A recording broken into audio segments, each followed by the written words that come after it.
Assalamualaikum warahmatullahi wabarakatuh. Bismillahirrahmanirrahim.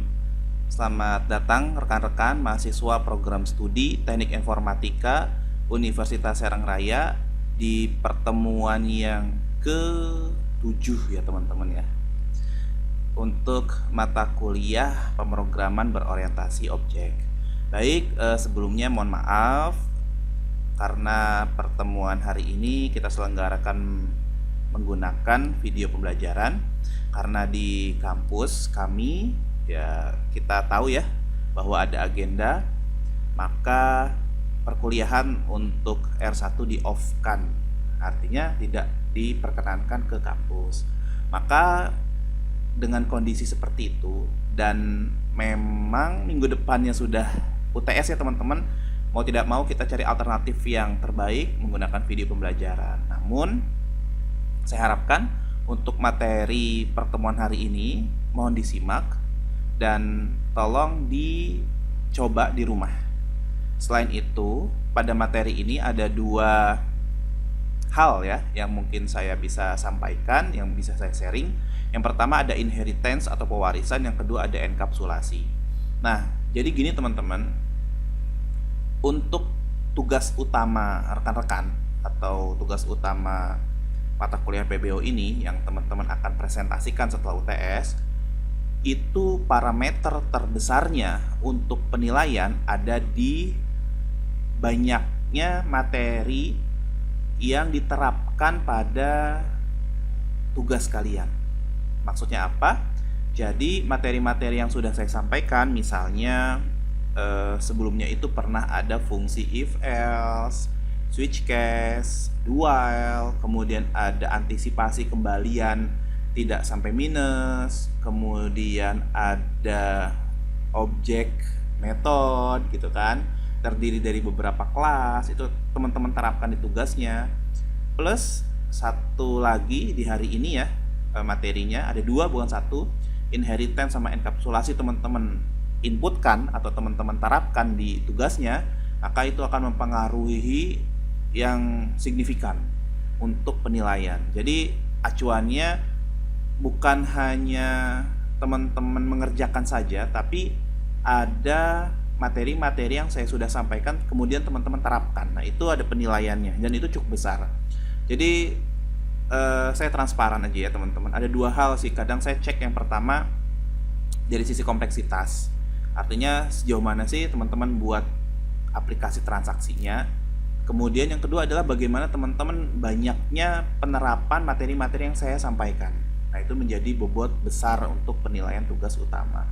Satu lagi ya dari sisi tanya jawab gitu. Tapi kalau di ranking kan gitu ya, kalau di ranking kan yang pertama saya akan menilai seberapa banyak materi yang teman-teman terapkan, materi yang sudah saya sampaikan ya.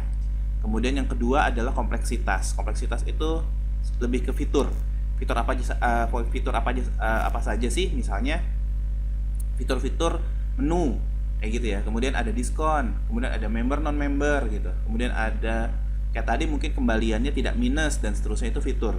Dan satu lagi dari sisi presentasi dan tanya jawab gitu ya, jadi urutannya seperti itu. Jadi saya minta teman-teman untuk materi hari ini tolong disimak kemudian coba diterapkan di aplikasi transaksi tugas utamanya. Oke. Mungkin langsung saja teman-teman.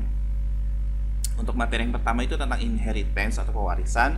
Teman-teman bisa lihat ya secara langsung di layar bahwa pewarisan itu merupakan sebuah metode atau atribut pada superclass yang diberikan kepada subclassnya atau child classnya. Jadi pewarisan itu lebih simpelnya apa ya? Memberi dan diberi gitu. Yang memberinya siapa? Itu superclass atau parent class. Yang menerimanya atau yang memberi dan diberi. Memberi dan diberi. Mungkin memberi dan menerima ya. Ada yang memberi, ada yang menerima gitu. Yang memberinya itu superclass, yang menerimanya subclass. Atau yang memberinya itu parent class, yang menerimanya child class. Itu sebenarnya dari sisi istilah ya dalam penyebutan. Nah, tujuannya untuk apa sih inheritance? Sebenarnya untuk menghindari duplikasi, untuk pengulangan skrip kayak gitu, dan memahami struktur hierarki kelas pada sebuah project. Jadi kalau misalkan teman-teman membuat sebuah project gitu ya, skrip yang banyak, teman-teman teman-teman itu bisa tahu bagaimana struktur hierarkinya. Jadi yang utamanya yang mana, kemudian yang bagian-bagian yang mana, dan seterusnya ya. Dan kalau satu lagi tadi yang menghindari duplikasi itu, apabila teman-teman punya script yang sebenarnya itu sudah ada gitu ya, sudah apa ya, script itu sudah ada di kelas yang lain, artinya kita tidak perlu ngetik lagi tapi tinggal manggil aja, sederhananya seperti itu. Oke, mungkin kita langsung saja ke NetBeans-nya teman-teman ya, untuk inheritance. Nah, di sini saya sudah siapkan ya teman-teman untuk scriptnya.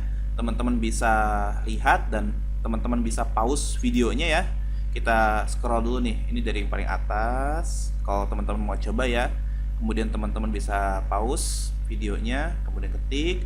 Untuk line selanjutnya itu kurang lebih seperti ini ya, mentok-mentok di line 46 atau 47 di sini ya sebenarnya. Oke, teman-teman bisa ketik scriptnya. Oke, tapi di sini masih ada notifikasi, nanti akan saya jelaskan teman-teman. Oke, baik, ini intinya. Untuk inheritance itu, ini sengaja kita buat di dalam package inheritance.com ya. Sebenarnya untuk package ini ya kita analogikan kayak nama folder ya. Kalau teman-teman mau ganti pun silahkan. Tapi yang jelas saran saya ini tetap di dalam satu folder aja gitu, agar ini terlihat lebih rapih lah gitu. Jadi untuk kasus inheritance ini saya masukkan ke dalam package atau saya masukkan ke dalam folder namanya inheritance.com. Teman-teman bisa kasih nama yang lain ya.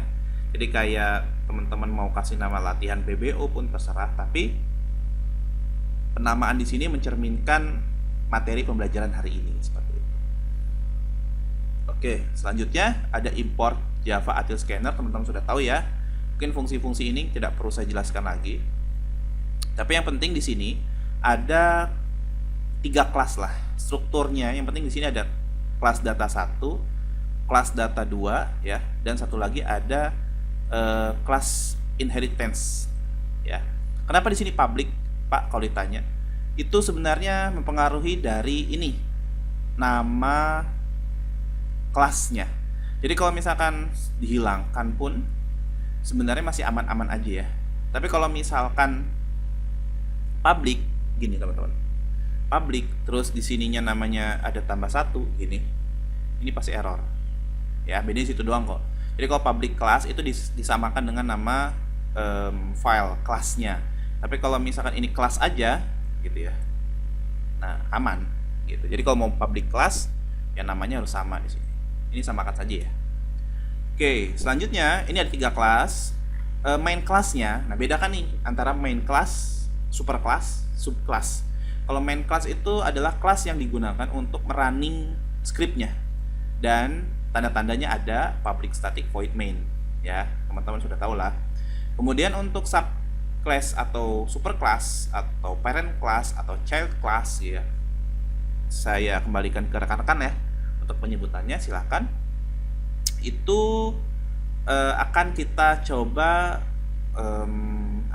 terapkan di sini ya untuk implementasinya dari sisi inheritance atau pewarisannya. Nah, tapi kita belum buat ya di sini ya. Baru ada kelas data 1 sama kelas data 2. Ini masih belum bisa nentuin nih mana superclass, mana subclassnya. Oke, dari scriptnya teman-teman kita pelajari sedikit dulu ya.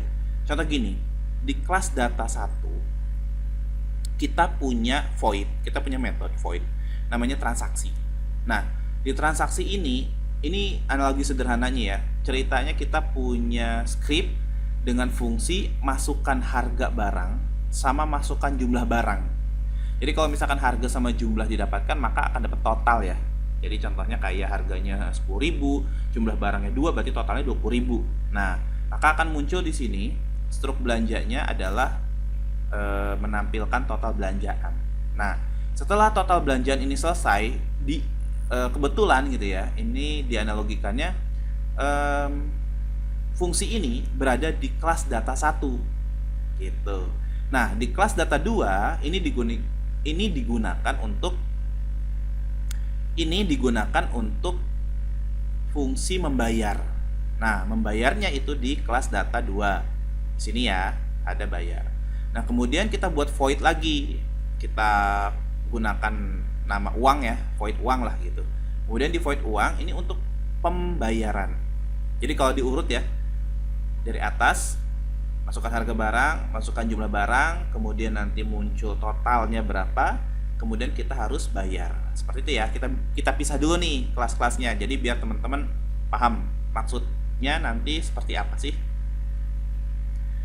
Kemudian di sini di akhirnya di main kelasnya, maka kita cantumkan atau kita sisipkan fungsi untuk kembalian dari transaksi tadi. Gitu ya. Kita pecah-pecah dulu nih yang di kelas inheritance untuk kembalian.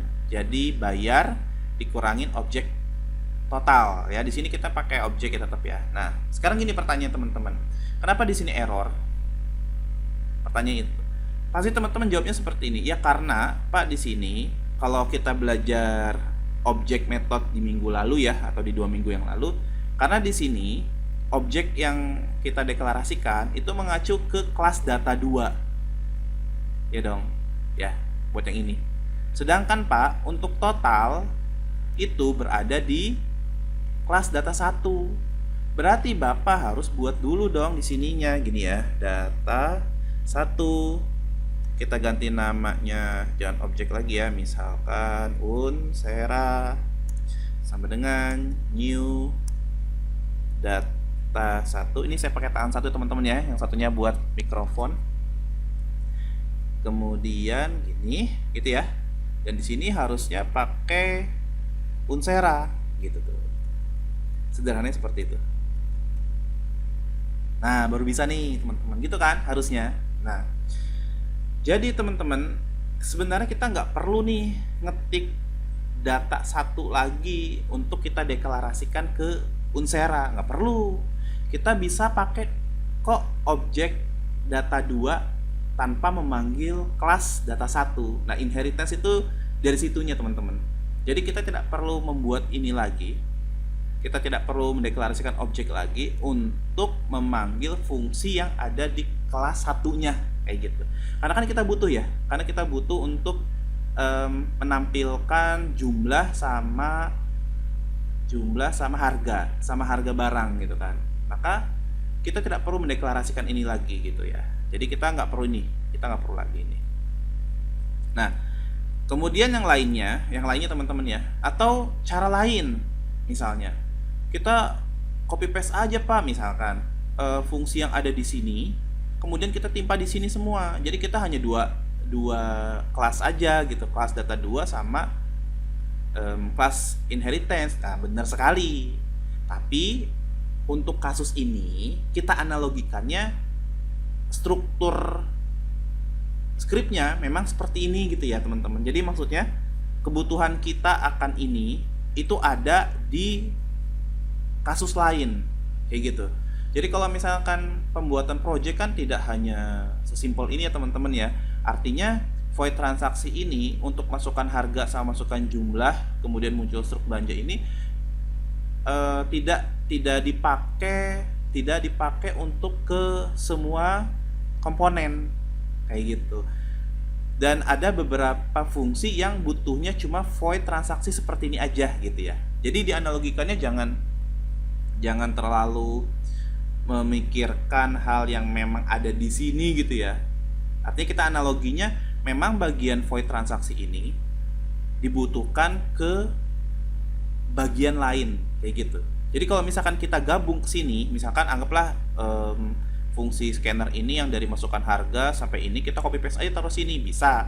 Tapi untuk part lain atau untuk komponen lain, ceritanya ada kelas lain, butuhnya nggak mau ada masukkan uang pembayaran Anda, terus gimana caranya? Ya kan? Jadi yang namanya script itu ya tadi kenapa di OOP itu dibuat per blok ya, per blok itu per metode gitu kan, kemudian dibuat per kelas dan seterusnya karena kita untuk memilah dan memilih fungsi yang kita butuhkan gitu sesuai dengan rencana pembuatan project atau pembuatan aplikasi yang kita butuhkan atau yang kita inginkan gitu. Kayak misalkan gini deh analogi sederhananya. Ada dua anak kecil. Dua anak kecil ini yang satu mau belinya ciki sama permen, yang satu pengen belinya permen doang. Gitu. Kalau kita analogikan seperti tadi yang di sini, kenapa nggak digabung aja? Ya udah berarti yang cuma pengen permen kita kasih juga ciki sama permen, kan nggak kayak gitu ya. Jadi gitu. Jadi bisa membedakan antara yang benar-benar butuh permen sama ciki itu yang A misalkan. Kemudian yang butuh permen aja itu yang B. Nah, seperti itu. Maka tidak bisa cara tadi, Pak kita copy paste aja yang ini semua gitu ya. Kita taruh sini, ya nggak bisa. Kemudian ini dihapus karena kita nggak butuh ini gitu. Ya tadi itu kasusnya gitu, analoginya di kasus ini ya ada komponen lain atau ada bagian lain yang memang sedang butuh script untuk void transaksi itu hanya sebatas dari masukkan harga sampai total belanjaan aja gitu. Jadi tanpa perlu masukkan uang pembayaran dan seterusnya. Jadi analoginya seperti itu teman-teman.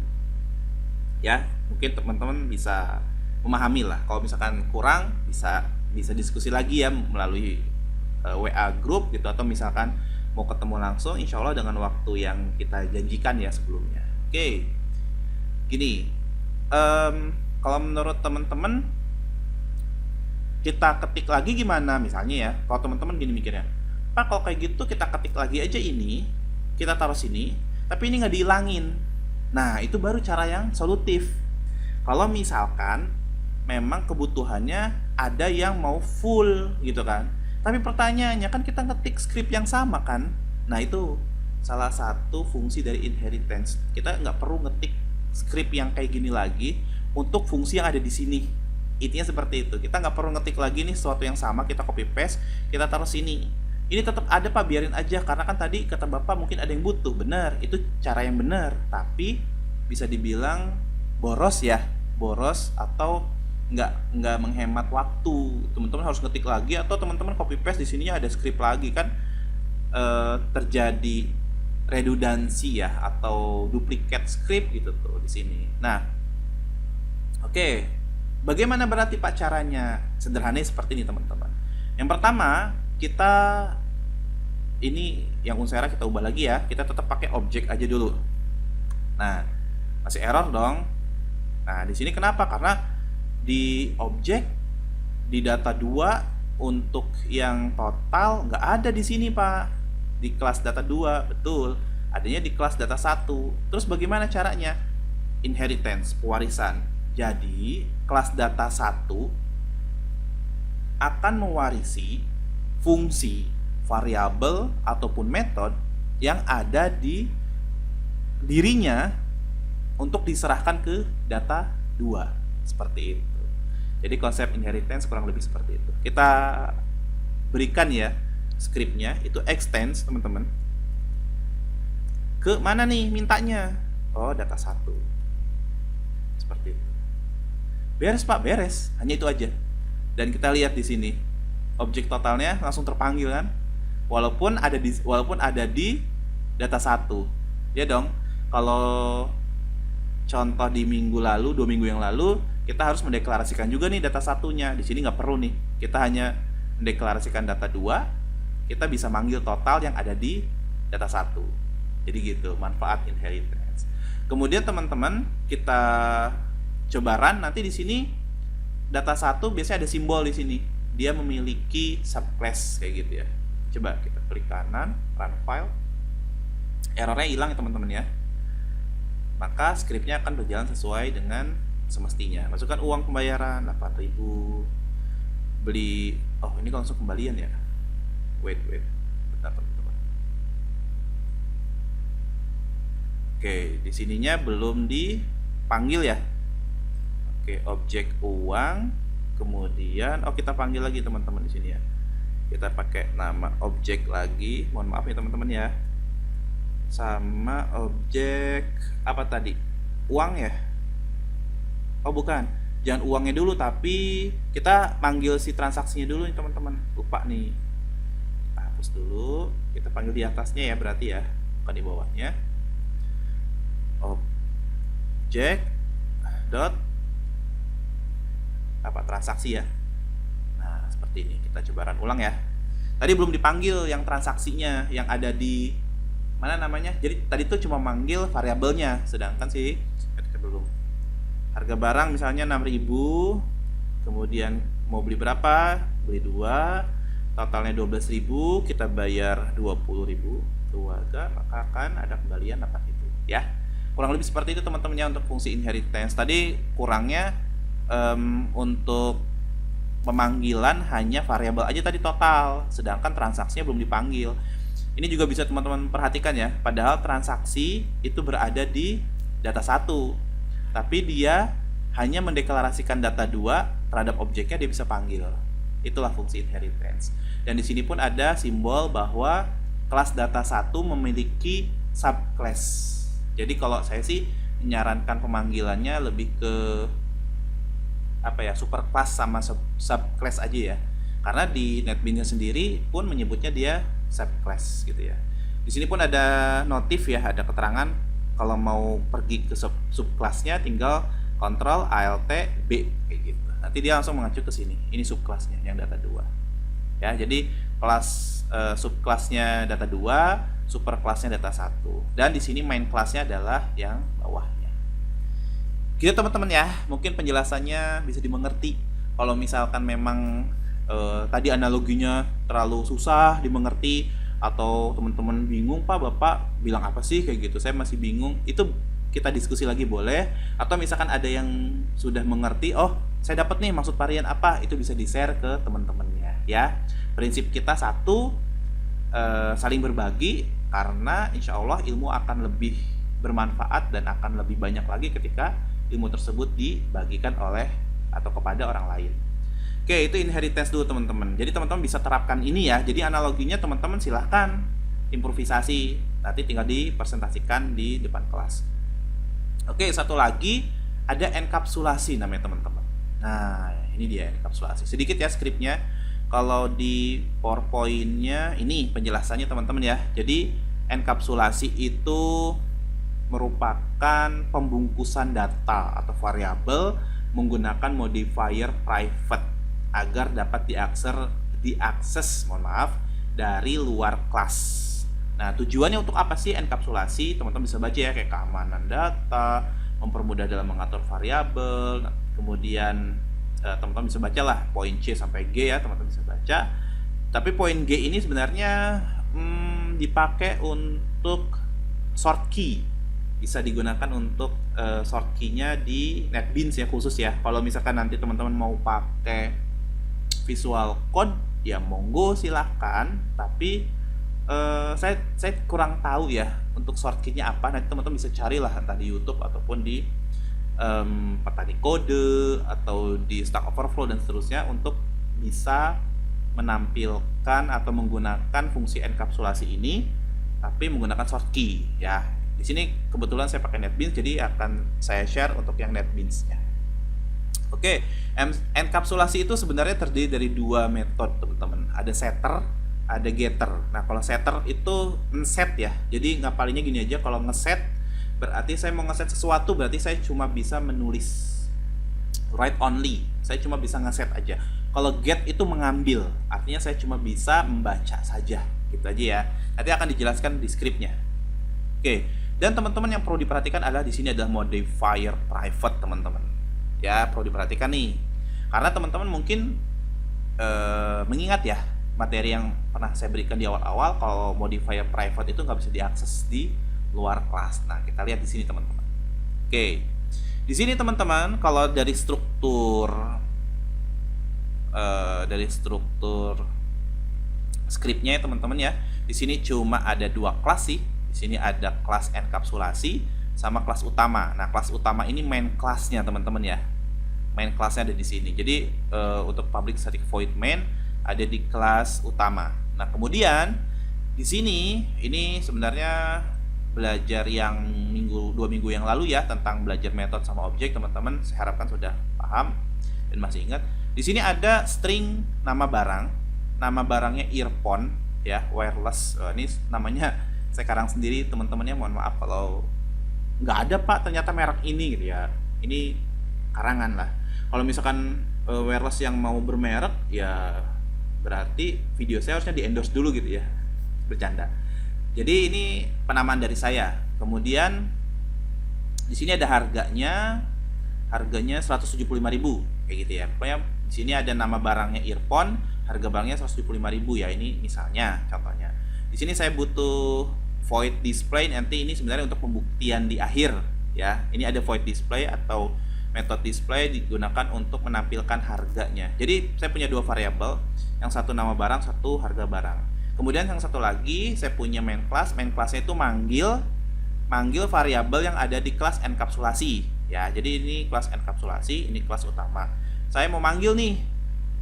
Jadi deklarasi dulu ya, kelasnya enkapsulasi. Saya deklarasikan nama objeknya objek. Kemudian seperti ini ya secara umumnya. Kemudian nanti kita sysout, kita panggil nih. Bener kan? Latihan 2 minggu yang lalu kayak gitu. Jadi manggil, sederhana ya, kayak tadi lah. Inheritance juga sama. Cuma bedanya kalau misalkan di dua kelas yang berbeda, tapi kita nggak perlu deklarasi dua objek gitu ya. Itu inheritance. Nah ini satu kelas aja, objeknya hanya satu objek, kemudian kita panggil. Di run jalan dong, jalan, nggak ada masalah.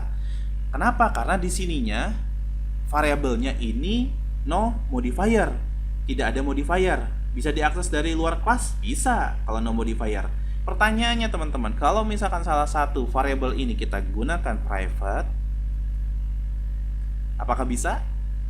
Oh, ternyata ada notif ya. Wah, nggak bisa dong. Harga has private access in enkapsulasi. Maksudnya in enkapsulasi di sini di kelas enkapsulasi ya.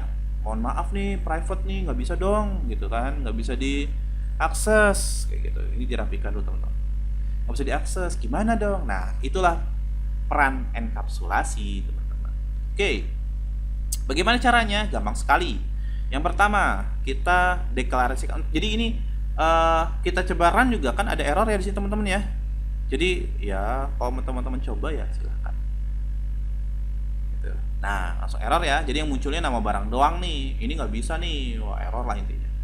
Orang di private gitu kan. Kenapa dipanggil ya nggak bisa lah.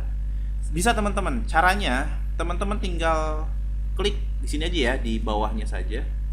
Di di kelas enkapsulasinya aja, tekan alt insert ya. Nah muncul nih teman-teman. Kalau setahu saya di NetBeans seperti itu. Kalau misalkan di VS Code atau Visual Code teman-teman bisa cari sendiri. Kemudian di sini tujuan kita di awal kan tadi mau manggil ya. Nah kalau mau manggil kan mengget kan, cuma dibaca doang, read only, maka saya akan pilih getter. Nah yang mau di getter yang mana? Yang jelas dong yang di private. Ngapain mau ngambil yang nggak di private kan? Ibaratnya gini deh, sederhananya. Apa ya sederhananya ya? Contoh ada, contoh kita mau buka baut. Nah sederhananya ada baut nih, kita mau buka baut. Kita sudah pakai gettersnya ini menggunakan obeng analoginya. Saya mau buka dong bautnya gitu ya. Nah sekarang ini untuk baut yang terpasang. Nah sekarang pertanyaannya, kalau untuk baut yang tidak terpasang ngapain dibuka kan gitu. Sederhananya seperti itu. Ini ceritanya atau analoginya untuk nama barang nggak di private ya, atau nggak dipasang bautnya, ngapain kita buka gitu. Maka kita pilih yang harga atau yang private. Kemudian generate. Nah maka dia akan membuat seperti ini teman-teman. Jadi dibungkus si variabel ini, di enkapsulasi, dibungkus menggunakan get harga. Jadi dibungkusnya menggunakan apa? Menggunakan sebuah metode namanya get harga. Terus gimana apa caranya? Ya tinggal kita panggil di sininya. Ya kita coba ini ya, objek dot. Nah di sini akan muncul get harga. Nah beres. Private pak, private dong di sininya gitu. Cuma dibungkus atau dienkapsulasi menggunakan metode get harga. Kita klik kanan, run file, cek ya, muncul nggak gitu. Muncul nih, muncul ya. Nah di sini harganya 175.000. Nah di bawah di sini ada 175.000 karena saya display ya teman-teman ya. Nih di bawahnya ada object.display. Display di sini ya sebenarnya di sini untuk menandakan bahwa bukan ini, yang ini.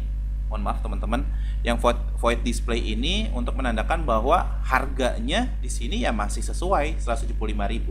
Nah, bagaimana untuk tadi metode setter getter? Nah, ini getter udah ya teman-teman ya. Jadi untuk cuma manggil aja nih, cuma untuk mendapatkan variabel yang di private. kita gunakan enkapsulasi. Nah, kalau misalkan untuk mengubah, nah pertanyaan gitu kan, Pak, terus kalau misalkan saya mau ubah pakai apa? Write only dong, gitu kan, di write, ditulis gitu. Menggunakan apa? Menggunakan setter. Caranya gimana, Pak? Sama seperti tadi, kita di bawahnya sini ya, ALT, insert, kita pilih yang setter, harga, generate. Oke, di sini sudah ada ya, public void set harga. Oke teman-teman, kemudian kita mesti seperti apa nih untuk men-set harganya gitu kan? Karena tadi kalau misalkan ini kan baru kita deklarasikan saja nih untuk set harga, tapi ketika kita run, misalnya ya teman-teman, ini tuh masih harganya 175. Bagaimana cara write only-nya gitu ya? Kita close dulu. Kita bisa di sini manggil teman-teman. Kita simpan di atasnya ya. Caranya object dot.